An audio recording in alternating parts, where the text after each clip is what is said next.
ओम शांति। 11 सितंबर 2024 बाबा के साकार महावाक्य। मुरली का सार। मीठे बच्चे, तुम बाप के पास आए हो अपने कैरेक्टर्स सुधारने। तुम्हें अभी दैवी कैरेक्टर्स बनाने हैं। प्रश्न, तुम बच्चों को आंखें बंद करके बैठने की मना क्यों की जाती है? उत्तर, क्योंकि नज़र से निहाल करने वाला बाप तुम्हारे सम्मुख है। अगर आंखें बंद होंगी तो निहाल कैसे होंगे? स्कूल में आंखें बंद करके नहीं बैठते हैं। आंखें बंद होंगी तो सुस्ती आएगी। तुम बच्चे तो स्कूल में पढ़ाई पढ़ रहे हो, यह सोर्स ऑफ इनकम है। लाखों पद्मों की कमाई हो रही है। कमाई में सुस्ती, उदासी नहीं आ सकती। ओम शांति। मीठे मीठे रूहानी बच्चों प्रति बाप समझाते हैं। यह तो बच्चे जानते हैं कि रूहानी बाप परम धाम से आकर हमको पढ़ा रहे हैं। क्या पढ़ा रहे हैं? बाप के साथ आत्मा का योग लगाना सिखलाते हैं, जिसको याद की यात्रा कहा जाता है। यह भी बताया है बाप को याद करते करते मीठे रूहानी बच्चे तुम पवित्र बन अपने पवित्र शांति धाम में पहुंच जाएंगे। कितनी सहज समझानी है। अपने को आत्मा समझो और अपने प्रीतम बेहद के बाप को याद करो तो तुम्हारे जन्म जन्मांतर के पाप जो हैं वह भस्म होते जाएंगे। इसको ही योग अग्नि कहा जाता है। यह भारत का प्राचीन राजयोग है जो बाप ही हर 5000 वर्ष के बाद आकर सिखलाते हैं। बेहद का बाप ही भारत में इस साधारण तन में आकर तुम बच्चों को समझाते हैं। इस याद से ही तुम्हारे जन्म जन्मांतर के पाप कट जाएंगे, क्योंकि बाप पतित पावन है और सर्वशक्तिमान है। तुम्हारी आत्मा की बैटरी अभी तमो प्रधान बन गई है। जो तमो प्रधान थी, जो सतो प्रधान थी, अब उनको फिर से तमो प्रधान कैसे बनाए? जो तुम सतो प्रधान दुनिया में जा सको, वह शांति धाम घर में जा सको। बच्चों को यह बहुत अच्छी रीति याद रखना है। बाप बच्चों को यह डोज देते हैं। यह याद की यात्रा उठते बैठते चलते फिरते तुम कर सकते हो। जितना हो सके गृहस्थ व्यवहार में रहते हुए कमल फूल समान पवित्र रहना है। बाप को भी याद करना है और साथ साथ दैवी गुण भी धारण करने हैं, क्योंकि दुनिया वालों के तो आसुरी कैरेक्टर्स हैं। तुम बच्चे यहाँ आए हो दैवी कैरेक्टर बनाने। इन लक्ष्मी नारायण के कैरेक्टर्स बड़े मीठे थे। भक्ति मार्ग में उन्हों की ही महिमा गाई हुई है। भक्ति मार्ग कब से शुरू होता है यह भी किसको पता नहीं है। अभी तुमने समझा है। और रावण राज्य कब से शुरू हुआ यह भी अब समझा है। तुम बच्चों को यह सारी नॉलेज बुद्धि में रखनी है, जबकि जानते हो हम ज्ञान सागर रूहानी बाप के बच्चे हैं। अब रूहानी बाप हमको पढ़ाने आते हैं। यह भी जानते हो यह कोई ऑर्डिनरी बाप नहीं है। यह है रूहानी बाप जो हमको पढ़ाने आया है। उनका निवास स्थान सदैव ब्रह्म लोक में है। लौकिक बाप तो सबके यहाँ है। यह बच्चों को अच्छी रीति निश्चय में रखना है। हम आत्माओं को पढ़ाने वाला परमपिता परमात्मा है जो बेहद का बाप है। भक्ति मार्ग में लौकिक बाप होते हुए भी परमपिता परमात्मा को बुलाते हैं। उनका एक ही नाम यथार्थ शिव है। बाप खुद समझाते हैं, मीठे मीठे बच्चों, मेरा नाम एक ही शिव है। भल अनेक नाम अनेक मंदिर बनाए हैं, परंतु वह सब है भक्ति मार्ग की सामग्री। यथार्थ नाम मेरा एक ही शिव है। तुम बच्चों को आत्मा ही कहते हैं। शालिग्राम कहें तो भी हर्जा नहीं। अनेकानेक शालिग्राम है, शिव एक ही है। वह है बेहद का बाप, बाकी सब हैं बच्चे। इसके पहले तुम हद के बच्चे हद के बाप के पास रहते थे। ज्ञान तो था नहीं, बाकी अनेक प्रकार की भक्ति करते रहते थे। आधा कल्प भक्ति की है, द्वापर से लेकर भक्ति शुरू होती है। रावण राज्य भी शुरू हुआ है। यह है बहुत सहज बात, परंतु इतनी सहज बात भी कोई की मुश्किल में बैठते हैं। परंतु इतनी सहज बात भी कोई मुश्किल समझते हैं। रावण राज्य कब से शुरू होता है यह भी कोई नहीं जानता। तुम मीठे बच्चे जानते हो, बाप ही ज्ञान का सागर है। जो उनके पास है वह आकर बच्चों को देते हैं। शास्त्र तो हैं भक्ति मार्ग के, अभी तुम समझ गए हो। ज्ञान, भक्ति और फिर है वैराग्य, यह तीन मुख्य हैं।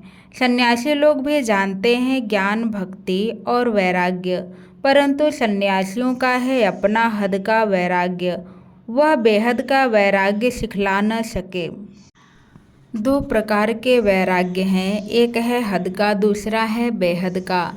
वह है हठयोगी सन्यासियों का वैराग्य, यह है बेहद का। तुम्हारा है राजयोग, वह घर बार छोड़ जंगल में चले जाते हैं, उन्हों का नाम ही पड़ जाता है सन्यासी। हठयोगी घर बार छोड़ते हैं पवित्र रहने के लिए, यह भी है अच्छा। बाप कहते हैं भारत तो बहुत पवित्र था, इतना पवित्र खंड और कोई होता नहीं। भारत की तो बहुत ऊंची महिमा है, जो भारतवासी खुद नहीं जानते हैं। बाप को भूलने के कारण सब कुछ भूल जाते हैं, अर्थात नास्तिक निधन के बन पड़ते हैं। सतयुग में कितनी सुख शांति थी, अभी कितनी दुख अशांति है। मूल वतन तो है ही शांति धाम, जहाँ हम आत्माएं रहती हैं। आत्माएं अपने घर से यहाँ आती हैं बेहद का पार्ट बजाने। अभी यह है पुरुषोत्तम संगम युग, जबकि बेहद का बाप आते हैं नई दुनिया में ले चलने के लिए। बाप आकर उत्तम ते उत्तम बनाते हैं। ऊंच ते ऊंच भगवान को कहा जाता है, परंतु वह कौन है, किसको कहा जाता है, यह कुछ भी समझते नहीं हैं।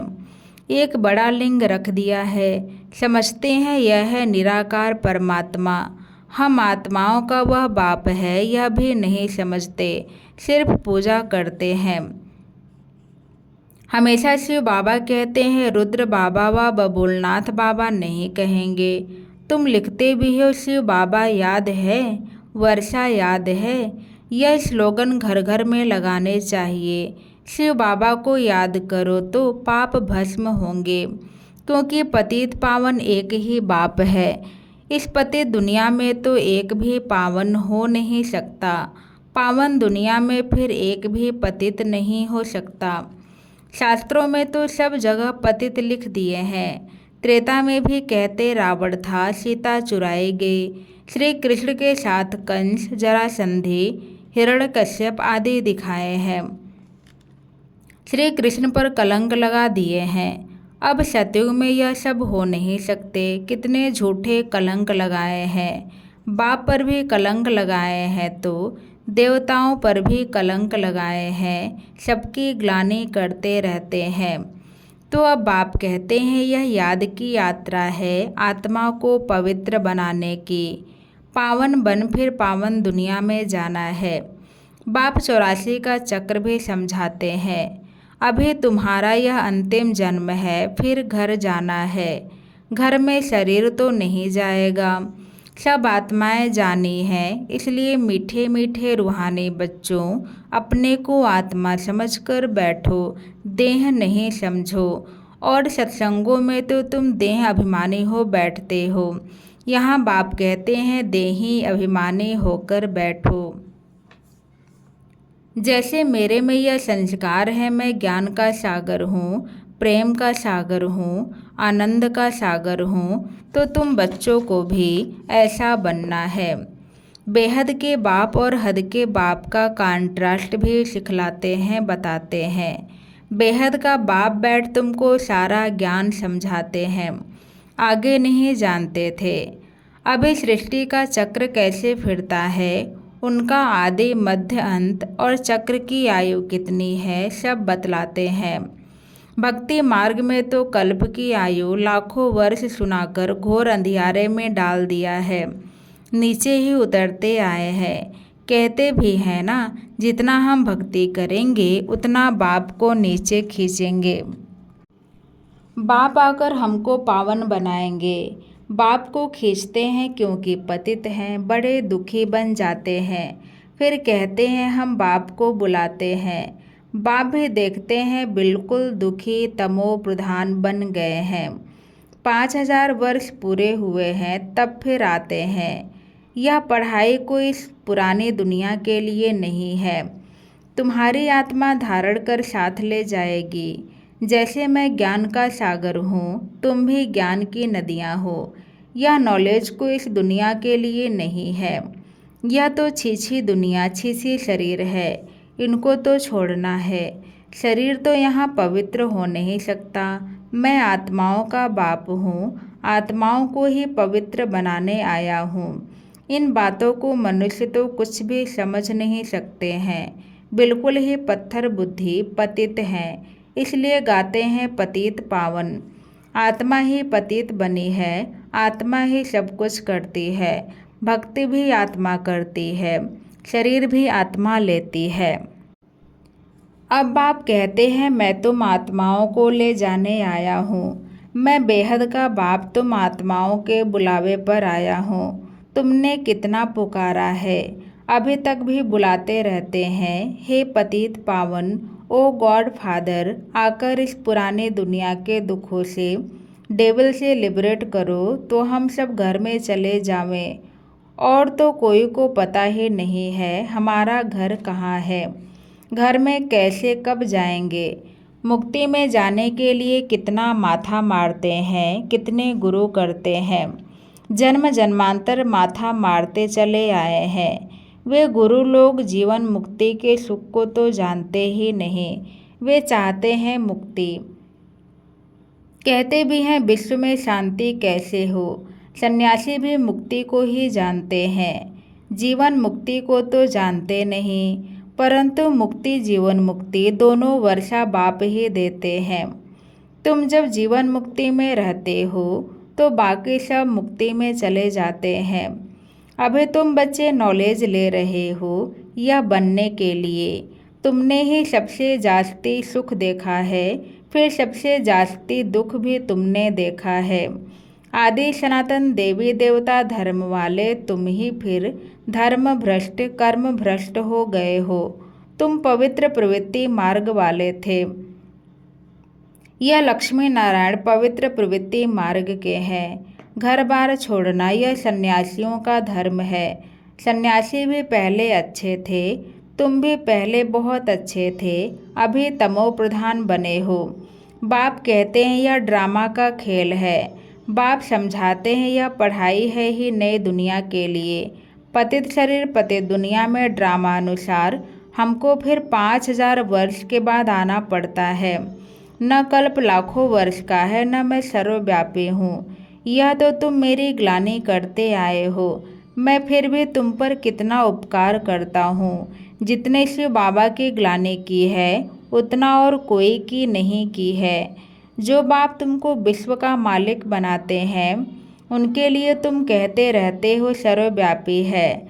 जब ग्लानि की भी हद हो जाती है तब फिर मैं आकर उपकार करता हूँ। यह है पुरुषोत्तम संगम युग, कल्याणकारी युग। जबकि तुमको पवित्र बनाने आता हूँ। कितनी सहज युक्ति पावन बनने की बतलाते हैं। तुमने भक्ति मार्ग में बहुत धक्के खाए हैं। तालाब में भी स्नान करने जाते थे, समझते हैं इससे पावन बन जाएंगे। अब कहाँ वह पानी और कहाँ पतित पावन बाप। वह सब है भक्ति मार्ग, यह है ज्ञान मार्ग। मनुष्य कितने घोर अंधियारे में है, कुंभकर्ण की नींद में सोए हुए हैं। यह तो तुम जानते हो, गाया भी जाता है। विनाश काले विपरीत बुद्धि विनश्यन्ति। अभी तुम्हारी नंबरवार पुरुषार्थ अनुसार प्रेत बुद्धि है, पूरी नहीं है, क्योंकि माया घड़ी घड़ी भुला देती है। यह है 5 विकारों की लड़ाई। 5 विकारों को रावण कहा जाता है। रावण पर गद्दे का शीश दिखाते हैं। बाबा ने यह भी समझाया है, स्कूल में कब आंखें बंद करके नहीं बैठना होता है। वह तो भक्ति मार्ग में भगवान को याद करने की शिक्षा देते हैं कि आंखें बंद करके बैठो। यहाँ तो बाप कहते हैं यह स्कूल है। सुना भी है नज़र से निहाल। किंदा स्वामी सतगुरु कहते हैं यह जादूगर है। अरे वह तो गायन भी है। देवताएं भी नज़र से निहाल होते हैं। नज़र से मनुष्य को देवता बनाने वाला जादूगर हुआ ना। बाप बैटरी चार्ज करे और बच्चे आंखें बंद कर बैठें तो क्या कहेंगे। स्कूल में आंखें बंद कर नहीं बैठते, नहीं तो सुस्ती आती है। पढ़ाई तो है सोर्स ऑफ इनकम।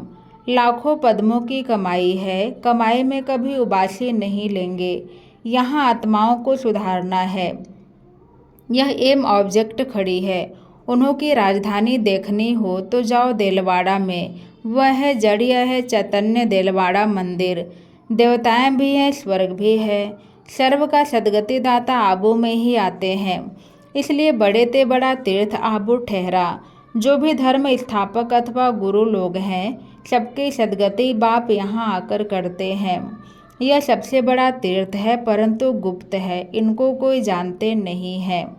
अच्छा, मीठे मीठे सिक्की लदे बच्चों प्रति माता पिता बाप दादा का याद प्यार और गुड मॉर्निंग।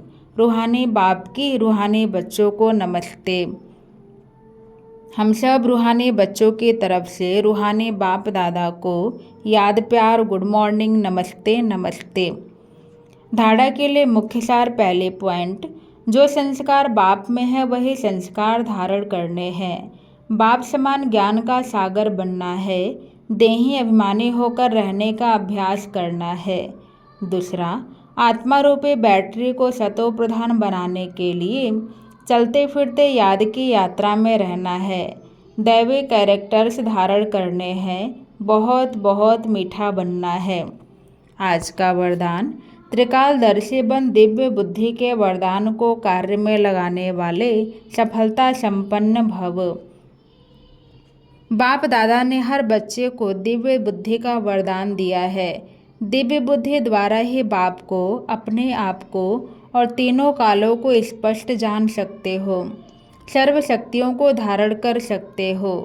दिव्य बुद्धि वाली आत्मा कोई भी संकल्प को कर्म व वाणी में लाने के पहले हर बोल व कर्म के तीनों काल जानकर प्रैक्टिकल में आती है। उनके आगे पास्ट और फ्यूचर भी इतना स्पष्ट होता है जितना प्रेजेंट स्पष्ट है। ऐसे दिव्य बुद्धि वाले त्रिकालदर्शी होने के कारण सदा सफलता संपन्न बन जाते हैं। आज का स्लोगन, संपूर्ण पवित्रता को धारण करने वाले ही परमानंद का अनुभव कर सकते हैं। अच्छा, ओम शांति।